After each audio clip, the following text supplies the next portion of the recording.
My name is Mark Hake. I'm from Scottsdale, Arizona, and I'm very interested in your policies on diversification and also how you concentrate your investments. And I've studied your annual reports going back a good number of years, and there's been years where you had a lot of stocks in your marketable, equitable securities portfolio, and there was one year where you only had 3 in 1987. So I have 2 questions. Given the number of stocks that you have in the portfolio now, what does that imply about your view of the market in terms of, is it fairly valued, that kind of idea? And second of all, it seems that whenever you take a new investment, you never take less than about 5% and never more than about 10% of the total portfolio with that new position.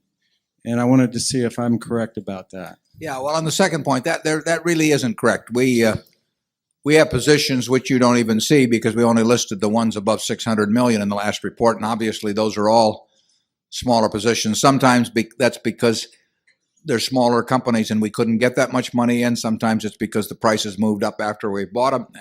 Sometimes it's because we may be selling the position down even.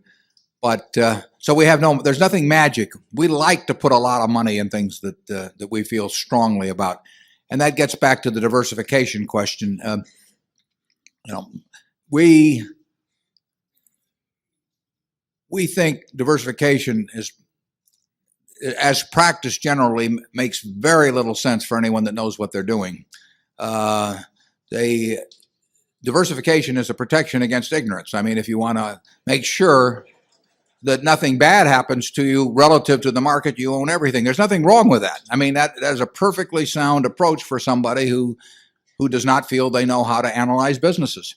If you know how to analyze businesses and value businesses, it's crazy to own 50 stocks or 40 stocks or 30 stocks probably, because there aren't that many wonderful businesses that are understandable to a single human being in all likelihood.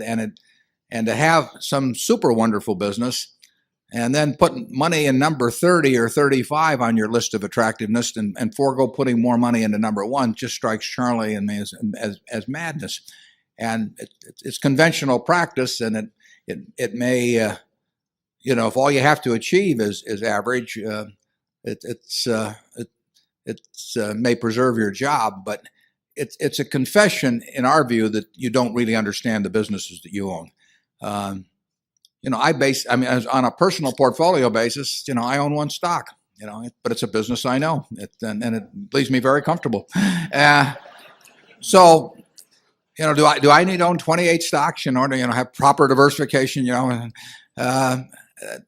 Be nonsense. And within Berkshire, I could pick out 3 of our businesses, and I would be very happy if they were the only businesses we owned and I had all my money in Berkshire. Now, I love the fact that we can find more than that and that we keep adding to it. But 3 wonderful businesses is more than you need in this life to do very well. And the average person isn't going to run into that. I mean, if you look at how the fortunes were built in this country, they weren't built out of a portfolio of 50 companies. They were built by someone who identified with a wonderful business. Coca-Cola is a great example. A lot of fortunes have been built on that. And there aren't 50 Coca-Colas.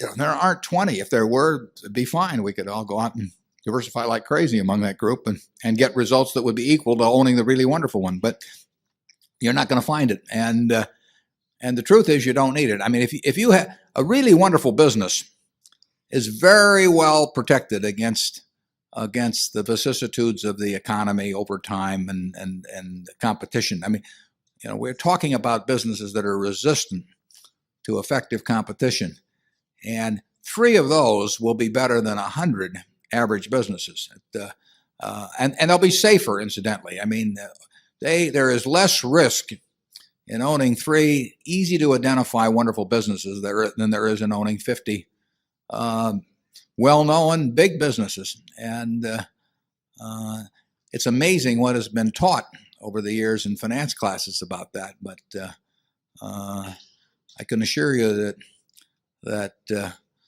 I would rather pick if I had to bet the next 30 years on the fortunes of my family that would be dependent upon the income from a given group of businesses, I would rather pick 3 businesses from those we own than own a diversified group of 50.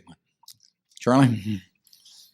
Yeah, what he's saying is that much of what is taught in modern corporate finance courses is twaddle.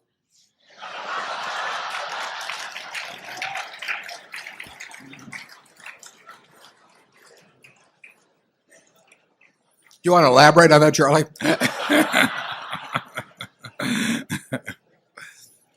You cannot believe this stuff. I mean, it's modern portfolio theory, and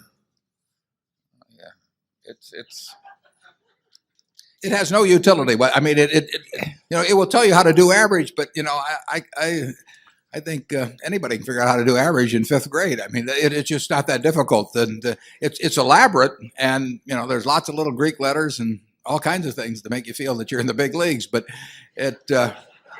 there is no value added. I have great difficulty with it because I am something of a student of dementia, and I have. We hang around a lot together. And I can ordinarily classify dementia, on some theory structure of models, but the modern portfolio theory, it involves a type of dementia I just can't even classify. Something very strange is going on.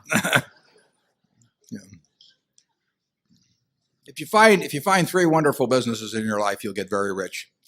And if you understand them, bad things aren't going to happen to those 3. I mean, that's the characteristic of it. By the way, maybe that's the reason there's so much dementia. If you believe what Warren said, you could teach the whole course in about a week. Yeah.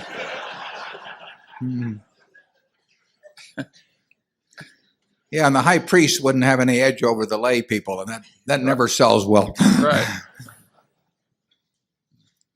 Okay, zone 5? Are we over there?